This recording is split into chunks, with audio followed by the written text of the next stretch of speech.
Okay, so this is a great question, and I thought it might be a little easier if I just kind of walk through and explain the different parts and pieces. So something like this, they don't tell you what this is, right? But we could just make up something, so it makes a little bit more sense. So basically what they're saying is the null hypothesis, which is the H sub 0, is stating that they think the mean, so we have some mean here, is less than 25. Where the alternative, and we could just say it's ages. Let's say the average age of a college student is less than 25. The alternative says, no, we think it's higher than 25. So they go out and they get some data, a sample, and from that sample, they come up with a test statistic, and that's what you're seeing this value right here. So usually what you do then is you standardize to 0, so these numbers will make sense, your z value. Okay, so in other words, you get a standardized z value where you standardize the mean to 0, and the critical value is just somewhere out here. Why am I off to the right? Well, because it's positive, okay, and 2.09 is greater than 0. But notice in this example, the critical value, so those are the cutoff values, is 1.96.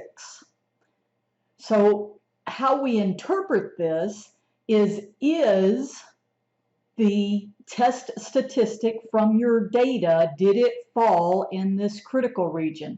And it definitely does, okay? So if you fall in this critical region, and you did, you already know that you're going to reject the null. You just have to figure out which one, right? So if you're rejecting the null, then that tells me you're rejecting this. So it can't be that one. If you're rejecting the null, you're going with the alternative.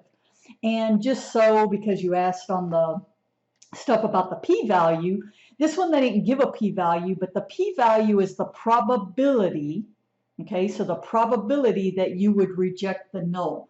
So the rule with p-values is if the p-value is less than alpha, which is the level of significance, you reject the null because that's saying it's a small probability.